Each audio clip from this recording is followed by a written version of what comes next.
Finding your first UX design freelance project is actually surprisingly pretty easy. Hi everyone, welcome to the Confessions of a UX Designer. My name is Anastasia, I'm a UX designer, and here on this channel I am sharing my UX design journey with you. In this video, I wanted to share how I found my first freelance paid UX design project as a beginner, junior UX designer, things that didn't work and things that actually did work. In the end of this video, I will share the 2 points that actually made a huge difference and helped me land those first freelance UX design projects. So stay till the end. For those who don't know me, I am a UX designer. I finished a UX design bootcamp over a year ago, and since then I've been on and off trying to switch to a career in UX design and land my first full-time UX design job. When I finished my bootcamp, I had a portfolio with 3 case studies, which my bootcamp said that was more than enough to land the job, and I was actively applying for different jobs and hearing mostly crickets. I did land a few interviews here and there, but they did not result in a job offer yet. Eventually, I started realizing that just the bootcamp itself is not gonna do it. That's just not the way to get into UX design anymore.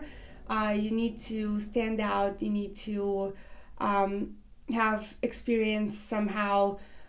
So I realized that my portfolio is very likely what is preventing me from even getting initial interviews. And that was likely because my portfolio consisted of 3 bootcamp cookie cutter pieces that were pretty similar to so many more people that graduated the bootcamp around the same time as me. So you have to have unique design projects, even if they are just conceptual projects, but unique your own, in order to have a better chance of standing out and of someone actually noticing your portfolio, your work, and wanting to talk to you more. In order to get experience under my belt, I tried lots of different things.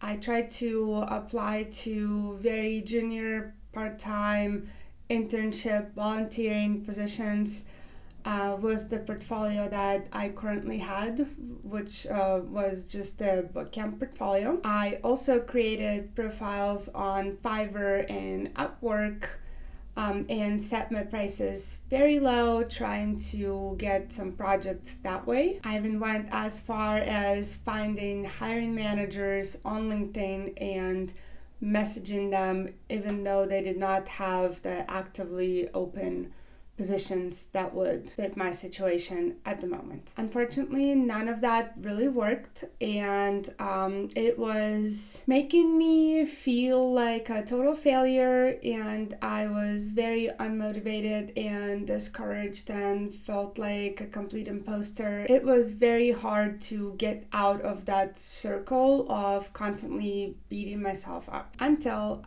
I did what actually worked and still is working for me. I posted on Facebook. In different Facebook groups, I posted that I'm a designer, I'm a beginner, I am building my portfolio, therefore I'm keeping my prices incredibly affordable. If you need a website, please reach out, let's work together. Little note, the first project that I found that way, I actually mentioned in my post that I would do it for free.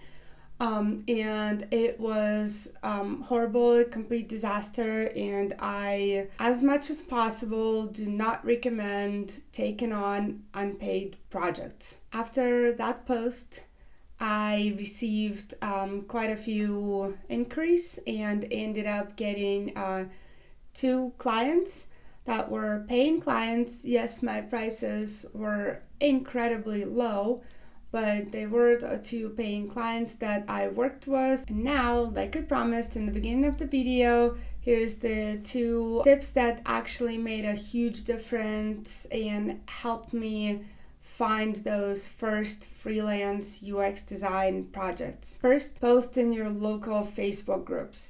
I see people posting in UX UI design groups. That's an absolute waste of time because most of the members of those groups are UX UI designers. They're not looking for someone else to make them a website, right?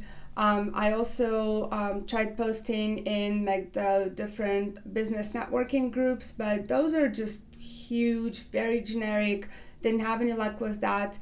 When I posted in my local Facebook group for my town, which is a small town in the mountains in California, I actually had people reach out to me because they could put a name to the face, as they maybe knew me or they saw that we have common friends, and so they just probably could trust me a little bit easier. And also in my post, I said I'm a website designer. I did not say I'm a UX designer because someone who's not in tech will very likely have no idea what a UX designer is and will not even realize that that's what they need. So I called myself a website designer and said that I would create a website for them. And that worked for my future clients because they understood what I do and what my offer was. And at the same time, it was still very much up to me to create a UX design case study and approach that website design project with a UX mindset. So yeah, that's how I was able to find my first freelance UX design project. I first posted in local Facebook groups, and second, I called myself a website designer, not a UX designer, and that helped. I hope you find this video helpful, and I hope you are successful in your search of freelance UX design projects, and I will see you next week. Bye.